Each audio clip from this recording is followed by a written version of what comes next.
Merci, Monsieur le Président. Aujourd'hui, je voudrais soulever de nouveau une question que j'ai posée il y a déjà quelque temps. J'ai posé cette question le 17 mai et elle est toujours pertinente. Elle concernait un rapport qui venait d'être déposé selon lequel le gouvernement fédéral allait accorder des permis d'exploration dans l'Arctique et que l'Office national de l'énergie allait alléger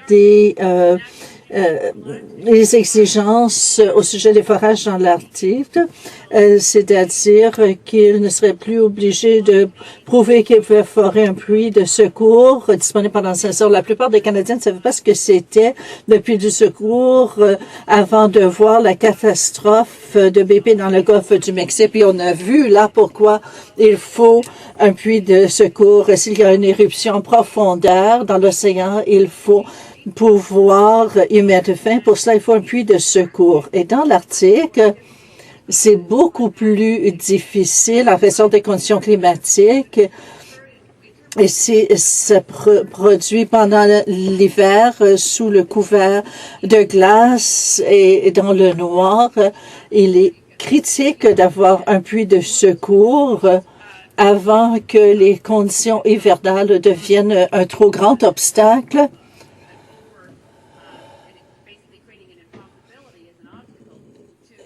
Et même un obstacle insurmontable. J'ai soulevé cette question le 17 mai. Je demandais comment on éliminerait les risques de flore, d'éruption pendant le forage dans cet écosystème des plus fragiles. En septembre, la multinationale française a mis fin à ses activités de forage dans l'Arctique et Christophe de Margerie, PDG de Total, a dit au Financial Times que les risques étaient tout simplement trop élevés. De son point de vue, le risque financier de forage dans l'Arctique serait plus élevé que tout avantage. Il a dit le pétrole en Groenland serait un désastre et une éruption nuirait trop à l'image de notre société. Donc, voilà, au moins une grande société pétrolière a dit que le risque n'en valait pas la peine. Une autre grande société pétrolière, Royal Dutch Shell, après avoir dépensé près de 5 milliards de dollars pour trouver du pétrole au large de l'Arctique, a cessé après de nombreux échecs. Or, le Canada va assumer la présidence et c'est une chance extraordinaire pour le Canada. Et la ministre de la Santé, je ne vais pas la nommer, nous savons qu'elle fait partie de la nation inuit et elle va présider ce conseil.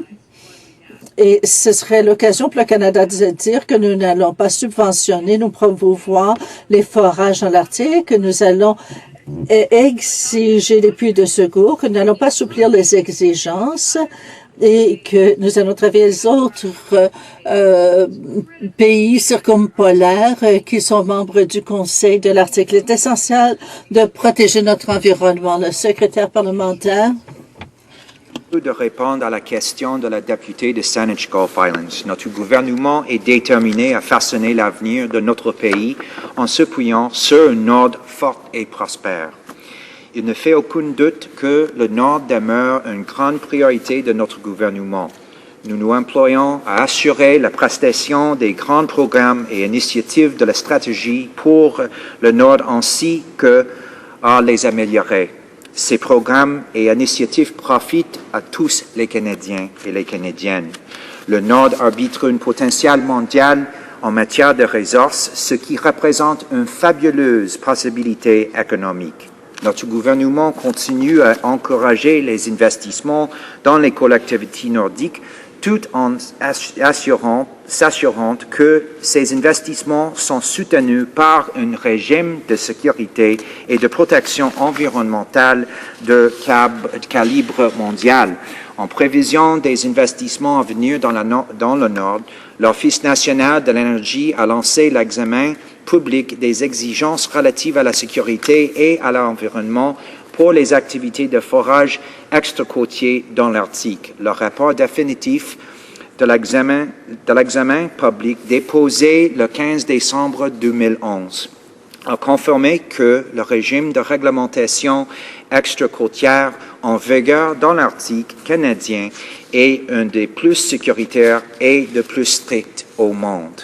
Insistant sur cette conclusion, le rapport comprend une série de nouvelles exigences en matière de sécurité et de protection environnementale applicables au forage extra-côtier dans l'Arctique. Ces nouvelles exigences ont été établies à partir des commentaires reçus dans le cadre de l'examen public. Les nouvelles exigences bonifieront le processus d'examen déjà strict que l'Office national de l'énergie entreprend avant d'autoriser la tenue d'activités pétrolières et gazières dans le Nord.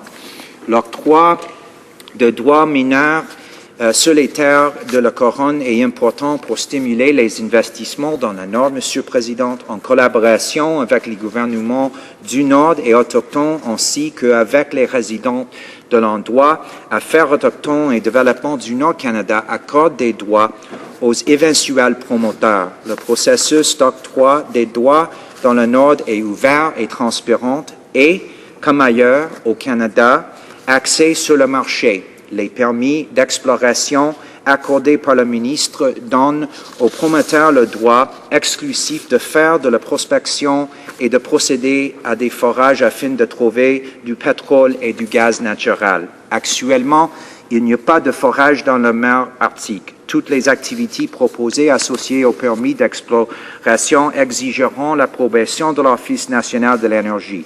Le processus d'examen inclurait des consultations publiques et de plus, avant qu'un programme de forage soit autorisé, le demandeur devra prouver qu'il répond à cause des conditions et à cause des méthodes qui ne peuvent pas être utilisées sous la glace. Et aussi, en raison de l'éloignement, il faudra plus de temps. Et dans certains cas, même une réponse inefficace sera impossible. Il faut appliquer l'approche de précaution. Nous devons empêcher les déversements de pétrole et le Canada devrait profiter de sa présidence du Conseil de l'Arctique pour la mise en place d'une stratégie pour éviter les déversements de pétrole.